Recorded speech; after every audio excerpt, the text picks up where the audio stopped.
I'm about an hour outside of Boulder, Colorado, somewhere in the mountains at about 8,000 feet above sea level. And it's a good day because we've got the all-new, completely redesigned 2018 Volkswagen Tiguan. This is completely new. It's built on the MQB platform, and it's bigger than before, more capable off-road than before, and very well appointed on the inside. So we've got ourselves a beautiful day here. Let's not waste any more time. We'll get in the car, see what's new for the 2018 Volkswagen Tiguan.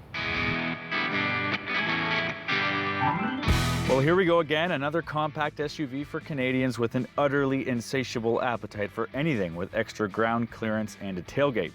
In fact, by the end of 2016, these types of vehicles accounted for 68% of all vehicles sold in Canada. Sure, that stat is padded somewhat by our friends over at Ford and their venerable F-line of pickup trucks, but the fact remains that we buy these things in droves. So it's easy to see why Volkswagen has gone back to the drawing board with this second generation Tiguan. It's a huge space with big time numbers and big time implications. It's a category that can make or break a year. So yeah, this is a big time vehicle for Volkswagen. Now to my eye, it simply looks better than the previous generation. That one was a little bit stumpy, a little bit high off the ground, and I was personally never a huge fan, but now it's got more substantial proportions that underline a more sophisticated vehicle. And this sharp character line, it's nice. It does remind me of something from Audi, but that's definitely not a bad thing. My only complaint is this: the fake tailpipes need to go. I don't understand why companies are doing this. It's completely unnecessary and seems, frankly, cheap. So what's new for the Tiguan for 2018? Well, basically everything. In fact, we sat through a presentation this morning and the Volkswagen reps told us that there has not been a single bolt carried over from the first generation to this second generation. This, as I mentioned, is an MQB platform vehicle, which means it's using Volkswagen Group's modular underpinnings. It's bigger in almost every single dimension. It's 26 centimeters longer. It's 3 centimeters wider. It's got a lower roofline, actually, which I think contributes to quite a nice look on the road. But overall, just generally more spacious, 58% more cargo capacity up from the previous generation. One big thing that Volkswagen is offering with this new Tiguan that was not featured on the outgoing model is an optional third row rear seat. Now, Volkswagen was very quick to dispel any idea that we could get some adults in the back of that seat. This is really meant for kids only, not a whole lot of legroom. Nonetheless, a really good option to have if you got a couple kids you want to throw in the back.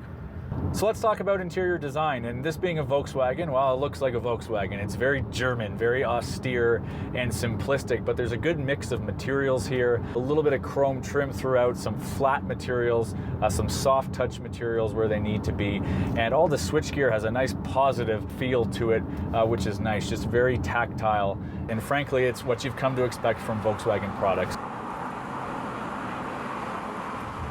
So we've got a new engine and transmission combo for the second generation of the Tiguan. It's a 2-liter TSI turbocharged 4-cylinder engine producing 184 horsepower. That's down on power over the previous generation, but it's up on torque, 221 foot-pounds. And of course, torque is what you actually need. Torque is what helps you pull things and carry your gear around, fit into that gap into traffic, and so on. So the new transmission is an 8-speed and it's been working admirably. I have been able to kind of muck it up a little bit exiting first gear, but that's when I've really been kind of driving it like I stole it.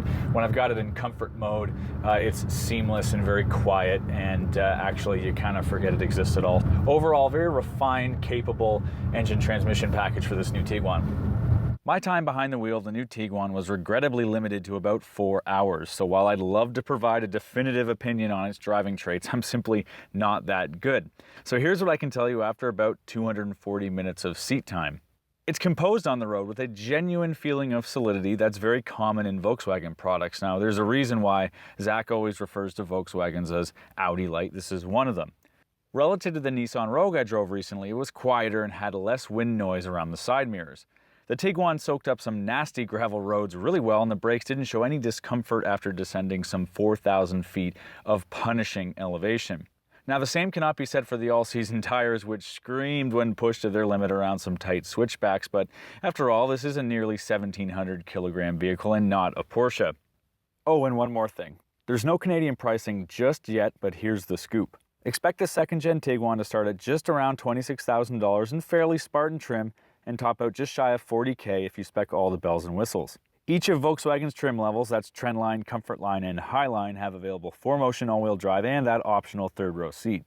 So mostly good stuff here, but as I said, it does generally take at least a few days to uncover all the idiosyncrasies buried within even the best vehicles. So Volkswagen, if you're listening, please put me on the wait list for a vehicle this fall.